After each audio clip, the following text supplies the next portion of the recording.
Hello, everybody. Welcome to podcast number 247.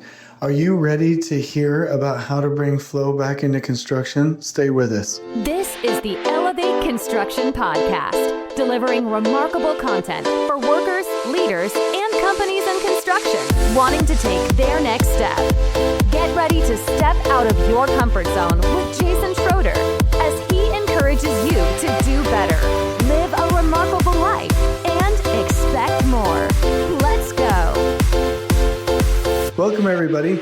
This morning's podcast is going to be the presentation of the first part of the new book that we have out from Elevate Construction called Elevating Construction Takt Planning.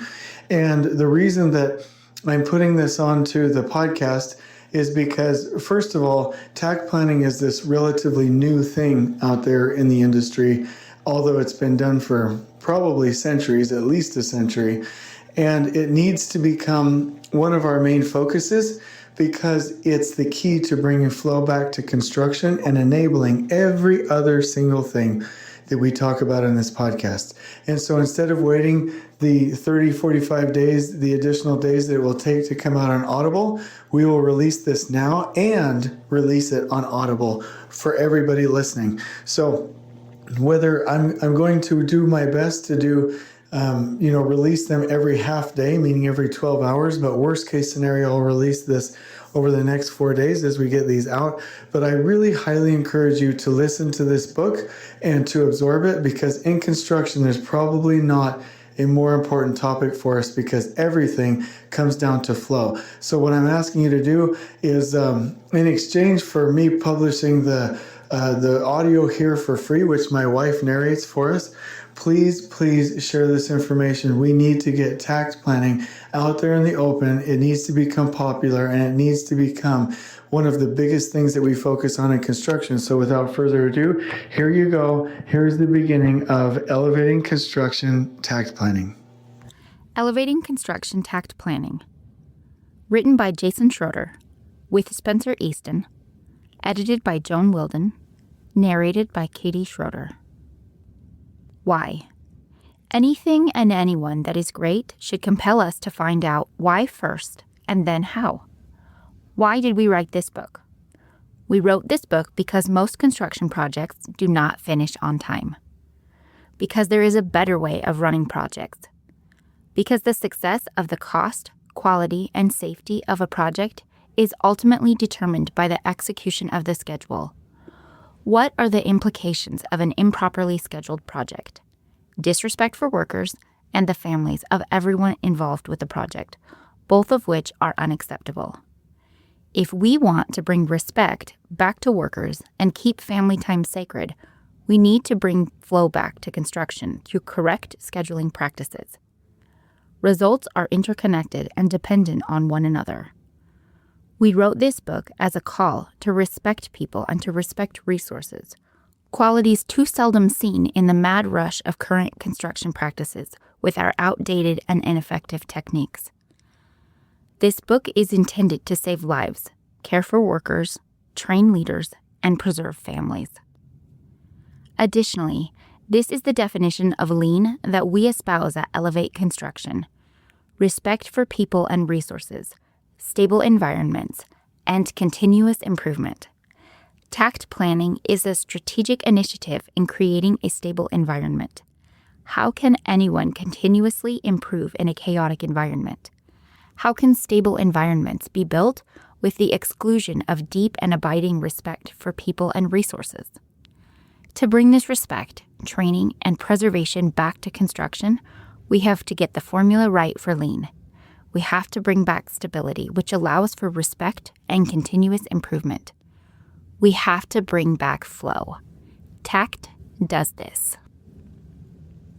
Dedication. This book would not be possible without three groups of people: the uninterested, the opposers, and those ready to take the next step. And we'd like to take a moment to acknowledge all three.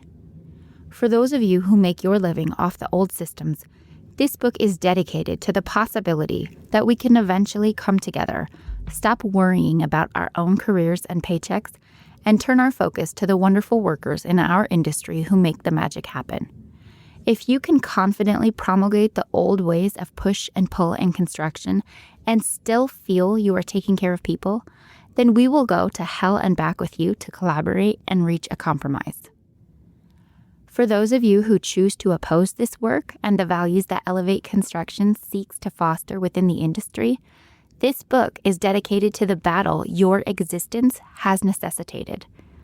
To those who do not care about people, we want you out of construction. We want you gone. Your ineffective system of push is overburdening and in some cases destroying people and families. There are moral and ethical issues at the heart of taking care of workers, and our industry must change. To you, the 1% to 5% who don't care about people, we declare war on your disrespect, your selfishness, and your greed. For those of you who are ready to elevate, this book is dedicated to you, your craft workers, the leaders on your project site, and the families whose lives will be positively impacted as you strive towards a better way. To everyone who has felt pressure to stay late at work, to those who have told a family member, this is just the way it is, to all who have been rushed because a project is behind, for all who see a CPM schedule and think that won't work, and for those who use Last Planner and see the amount of chaos on your project when paired with CPM, this book is for you. Come share our vision and learn how to gain back the time needed to live a remarkable life. Preface by Jason Schroeder. In this book, we attempt to dethrone CPM and better support Last Planner and Scrum as we elevate takt planning. It was our assumption that this would upset some people and incite some pushback, which is fine if it drives change. But we would love to take this journey with everyone. Saying that a fork won't work for tomato soup is not an insult to the fork, or the soup for that matter. In a like manner, saying that CPM is not a standalone project management or scheduling system is not an insult. The problem with speaking up may stem from the fact that CPM has been structurally incorporated into so many systems, cultures, and processes that going against the grain might offend someone's position, relevance, or education. It would be our hope that anyone in that position would join us rather than feeling attacked. Additionally, we're going to be as forward as possible in our manner and language throughout our quest to better the industry and to protect people. The criticism of the current methods is not because we don't know the system. I am a career superintendent, proficient with P6 and CPM, and Spencer is a professional expert and certified scheduler, and has made a living creating and managing CPM for years. We know the system and we know the drill. Therefore, we know the best way to be supportive of something is to use it in its right place and in the right way. Tact has been indispensable in my life. I have always finished projects on time, and I realize now it's not because I was good at CPM. It's because I have always, and I do mean always, paired tact with CPM. Tact has brought sanity to my schedules and has preserved my family and respected workers in my care. I started out slowly, using it mainly for interiors. After learning how German companies use tact on projects, I began experimenting with exterior flow schedules and eventually scaled the system to hundreds of projects. While I did not invent takt planning, I relied upon the principles I learned from the Pentagon renovation to find my own unique system. I created my own version, experimented and implemented it, and designed my own way of aligning terminology and additional insights with my journey. As such, I humbly consider myself a takt pioneer and creator. I write this book with some authenticity and authority. I want you to know directly from me that this system is the way. It has made me, and I know if applied correctly, it will make you. We have included everything you need to know to begin your takt journey. We've also developed online training on Kajabi on the elevateconstructionist.com website, and we are available for consulting. But this book alone, if it does what it's intended to do, should hopefully give you a spark, a start, and the motivation to begin your own takt journey. This book will not be perfect, but we do hope this will be a first, meaning that it will be the first published book to cover takt planning extensively and convince as many as possible that the system is akin to magic. If you have ideas, concepts, stories, or feedback that could be useful for future revisions, please send them to us at jasons@elevateconstructionist.com or by phone at 602-571-8987. We look forward to hearing from you. Introduction. Flow where you can, pull where you can't, and push where you must. This sums up our situation in construction. Taichi Ono, the father of Lean, said, "Flow where you can, pull where you must." And to translate it from manufacturing to construction, we added push where you must. Flow is king. It rules all, and it should be our first priority, value, and focus. In construction, when we cannot flow, we'll need to pull, and we all know there are situations that, regardless of our best efforts, we have to push hard to get finished. In a similar fashion, and in this order, we must use tact and flow systems, then tools like Scrum and Last Planner, and then CPM only when we must. At times when the last three are used, tact will govern them all. In the classic novel, The Lord of the Rings, J.R.R. Tolkien masterfully uses the ring verse to depict the central plot, reveal the menacing antagonist, and establish the need for freedom from his terrible bondage. It reads, 3 rings for the elven kings under the sky, 7 for the dwarf lords in their halls of stone, 9 for mortal men doomed to die, 1 for the Dark Lord on his dark throne, in the land of Mordor where the shadows lie. 1 ring to rule them all, 1 ring to find them, 1 ring to bring them all, and in the darkness bind them, in the land of Mordor where the shadows lie. The wearers of the original 19 rings, leaders of the elves, dwarves, and men, were unaware that their powerful rings were gifted with an ulterior motive and ruled by the One. The One Ring's entire existence was to harness and control the other rings and to dominate the will of the other ring wearers. We would like to use the Ring of Power as an allegory to help illustrate the importance of tact in your professional career. Last Planner, Scrum, CPM, graphical schedules, and many others ultimately work and fulfill their purpose when they are governed by one. That one is flow. It is tact planning, and it is the use of tact time in scheduling. To follow the allegory, in construction, all our rings of power are ruled by one, the ring of flow. Letting our Tolkien fandom take over for a moment, we've written our own ring verse to establish our central plot. 3 keys for the builders under the sky, 7 roles in their collaborative halls, 9 meetings set to scale them, 1 king overall, known as flow. In the land where respect reigns supreme, 1 to rule them all, 1 to find them, 1 to bring them all, and in its might bind them. Over CPM, Last Planner and Scrum, flow rules to bind them, in the land where respect reigns supreme. We had some fun trying to fit this together, and while it's a little silly, it shows the keys to success in construction. Simply put, the 3 basic habits of a builder are studying the drawings, being in the schedule, and taking reflection walks daily. There are 7 key positions: field engineer, project engineer, assistant superintendent, assistant project manager, project superintendent, project manager, and project director or executive. The 9 key meetings that the team must use in a remarkable way to create stability on the project, which are listed later in this work. The focus on respect for people and resources as the base philosophy of the project team in these meetings.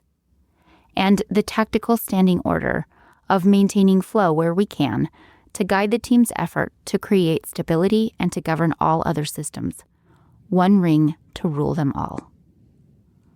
What our industry is doing now. The construction industry has historically incentivized push. CPM, or the critical path method, inherently pushes with its famous forward and backward pass, although some CPM experts will argue that through proper logic sequencing, one can still model flow in the system. In our opinion, the CPM visual representation fools and confuses project teams into thinking there is a solid plan in the schedule hidden under the excessive detail. It also masks a great many things, including crew ties, flow or lack thereof, geographical dependencies, and the overall plan in context. CPM has been used since the 1940s, was fully adopted as industry practice in construction by the AGC in 1965, and is still considered the gold standard. Even with its widespread adoption and general use, most projects finish behind schedule with crash landings or an accelerated push to the end that expends significant human and physical resources. Why does this happen? One of the first reasons is that CPM is too optimistic. CPM is not a tool that easily shows flow or geographical connections between the WBS sections. It's hard to read, hides inefficiencies, and essentially miscalculates how long the project will take. When the first draft of a schedule is made, it is made with the smallest amount of detail and plans for ideal conditions, and it is not usually tied to the proper project risks and constraints. So what happens? The owner or the team bids the optimistic schedule, falls in love with the end date, and as a confirmation bias settles into the psyche of the first planner group, they needlessly give away general conditions and schedule time to save face and please a customer doomed to disappointment when they enter the eventual crash landing with no more contingencies available. CPM essentially slams everything to the left as close to the data date as possible and gives the team a false sense of security by calming any possible objections with the promise of calculating float, although that float is rarely shown or printed on the schedules used. CPM deceives us about how long projects take. For most users, CPM masquerades as a solid plan simply because it looks complex, but it is nearly impossible to plan so much detail that far in advance. Often people wrongly associate busyness and motion with productivity, and similarly they mistake excessive detail as an indication that there is a solid plan. This is the second way CPM fools us. It makes us think the plan is better and more complete than it really is. Ultimately, CPM scheduling is a wild guess. Many would argue with us on this, but we have yet to see accurate production rates that apply properly within local geographical and market conditions that would make a CPM master schedule anything other than a shot in the dark. Sure, there is historical data with certain sequences, but those same sequences can be used intact and do not, in and of themselves, justify CPM as a method. CPM masquerades as a good plan when all it actually shows is detailed guessing. The third problem with CPM is that it hides the plan in the complexity of its format. Very few builders, even those who create their own schedules, can see the overall plan from a CPM printout that well. CPM experts may argue that the use of filters, hammock activities, graphical schedule printouts, and other like tools would accomplish this goal. But these solutions do not answer for, nor hold other non-summarized data accountable to flow within the context of the whole plan. The bottom line is that very few read CPM schedules, and no one can fully understand them without a lot of detailed and focused work. CPM isn't practical or efficient. At best, the use of CPM schedules relies on the skill, thoughtfulness, discipline, and good fortune of the person who entered the information in the first place. Our quality, safety, and financials rely on this plan, and knowing the plan in its entirety is crucial. No one can take a CPM schedule, read it within a reasonable time frame, and see the overall plan like you can with Takt. CPM is too complex to effectively read and manage. The fourth major problem with CPM is that it has too much unchecked power. Our legal consideration, analysis, and standards are all based on CPM. We manipulate and use it for so many pointless purposes that we have become addicted to it through sheer familiarity. It has made its way into most contracts, and it's difficult to find an owner that doesn't think it's vital to success. Better the devil you know than the angel you don't, right? It's like a tyrannical mother-in-law who shows up to help after a baby is born.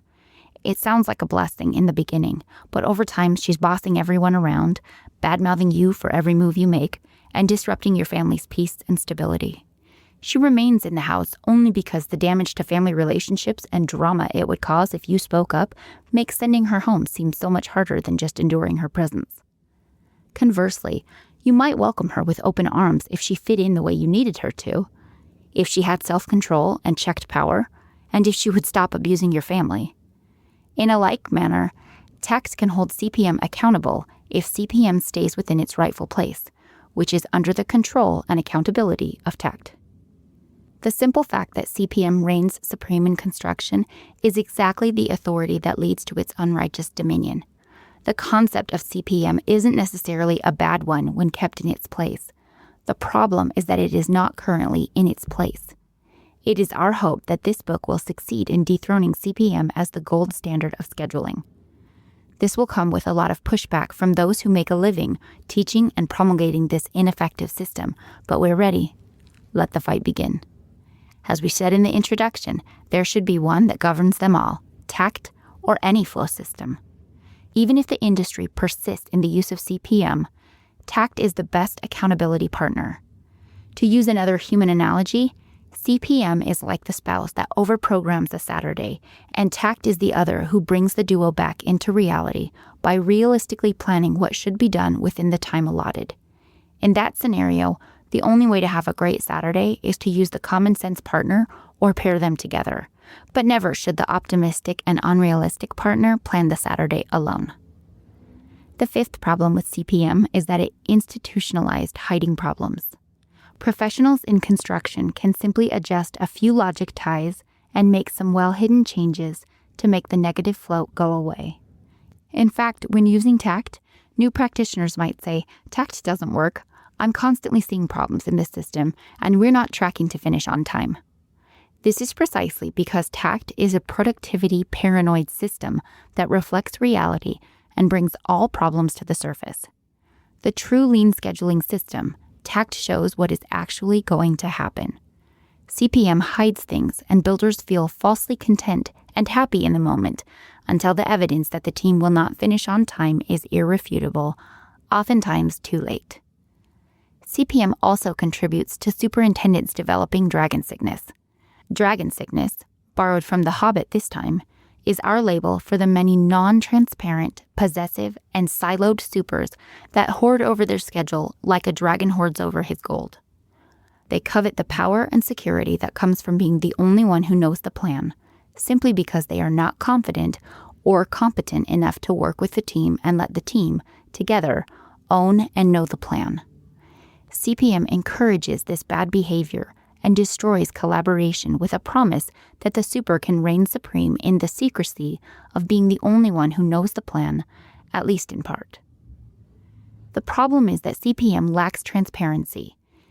Even though the hidden logic, calendars, and other functions can all be shown in one way or another, it is difficult to report and analyze these on an ongoing basis.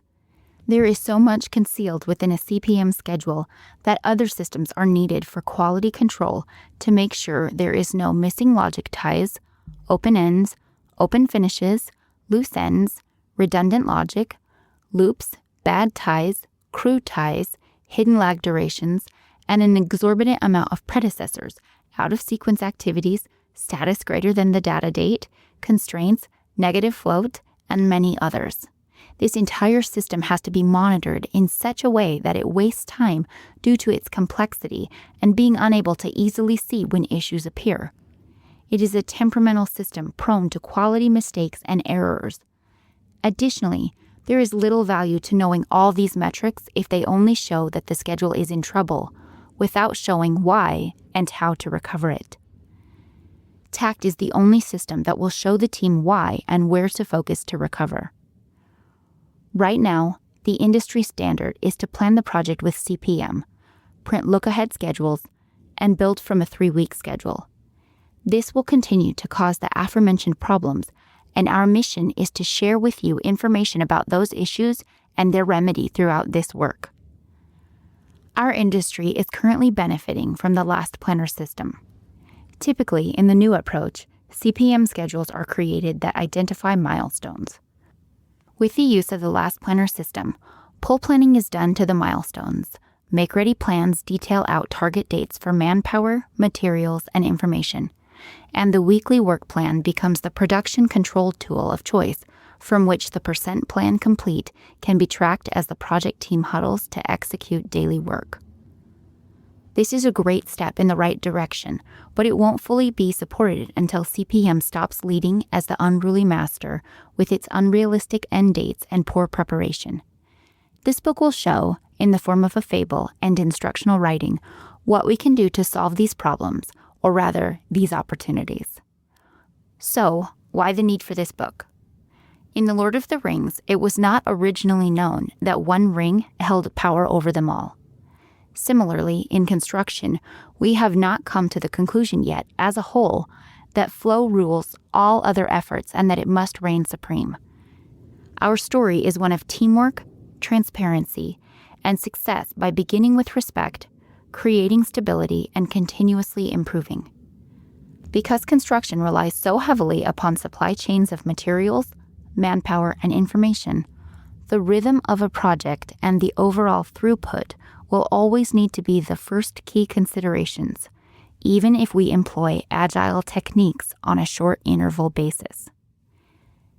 Takt planning has not yet taken hold in the United States like it should, and it needs to be empowered as the main scheduling tool to either replace the critical path method or at a minimum to hold it accountable and govern it.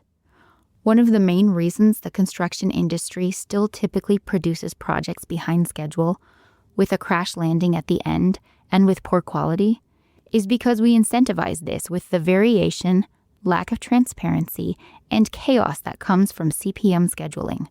It is time for this to stop, and Takt is the solution.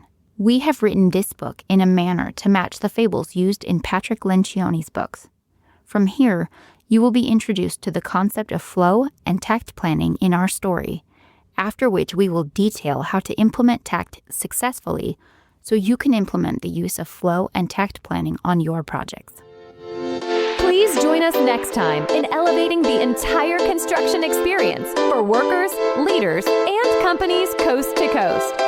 If you're enjoying the show, please feel free to share with your construction colleagues and help us spread the word by rating, subscribing, and leaving a review on your preferred podcast listening platform. We really appreciate it. We'll catch you next time on the Elevate Construction Podcast.